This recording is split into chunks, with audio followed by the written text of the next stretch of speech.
plánujem sa v Amerike zdržať teraz 2 mesiace. Mám ale meniteľnú letenku, takže nikdy nič nevylúčujem, možno tam zostanem aj dlhšie, ak sa naskytne dobrá pracovná príležitosť. Ale mám zabukovaných pár jobov, ktorých som mala vlastne stálych klientov predtým v Amerike, takže sa veľmi z toho teším, že tam už nejdem len, že naozaj že len na tie castingy, ale že už tam mám istú prácu. Môj bežný deň v Los Angeles, keď ho nemám pracovný, tak je castingový, behám na castingy od rána do večera. Máme auto, ktoré ako modelky sme si požičali a šerujeme ho všetky. Na nešťastie ja som jediná šoférka vždycky bola, pretože niektoré dievčatá boli buď úplne mladúčké, alebo nemali vodičský preukaz. Takže ja som bola tá zodpovedná vždy a chodila som po celom meste a musím povedať, že niekedy som najazdila aj 100 km denne, pretože LA je obrovské mesto. Takže od rána do večera sedím v aute, na 10 minút vybehnem na casting, nafotia si ma alebo natočia na video a bežím na ďalší casting. Aká je tam atmosféra medzi tými modelkami?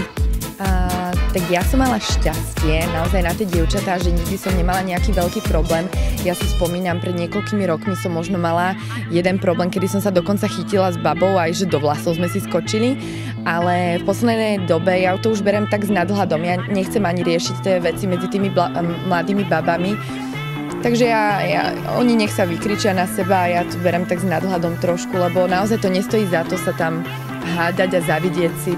Ja som celý život bola skôr taká väčšia modelka, musím povedať, že nikdy som nebola taká úplne extra štíhla a mňa našťastie nikdy agentúry nejako netírali tým, že aby som schudla, pretože mňa vždycky hádžu do tej kategórie, že komerčná modelka, ktorá fotí katalógy, točí televízne reklamy. Rozdiel medzi slovenským a vlastne americkým trhom je ten, že ja tam prichádzam do styku s klientami a predám sa tam vlastne to svojou charizmou a tým, že napríklad v porovnaní s Áziou tam nás vozil manažér, oni nevedeli po anglicky, takže ten manažér mohol o nás povedať, čo sa mu zachcelo. V Amerike je to tak, že idete sama za seba a mne to veľmi vyhovuje, pretože ja sa viem predať. Takže každodenné návštevy fitka alebo diety, to sa ťa ako modelky netýka? Ja musím povedať, že vôbec, pretože ja nemám rada fitko a najradšej chodím von, keď už tak niekedy si zabehať v LA, tak chodím, keď mi zvyší čas, hlavne ráno, ale doma sa snažím nebyť v tých uzavretých priestoroch, ale keď je zima a počasie to nedovolí, tak najnovšie sme s priateľom začali chodiť na thajský box, kde si dávame trošku tak do tela, ale všetko s mierou, no.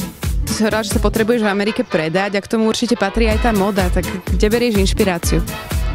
Tak mňa najviac teraz inšpiruje tá americká moda, keďže mi je veľmi sympatická. Oni majú taký ten úplne iný štýl v porovnaní s Európou.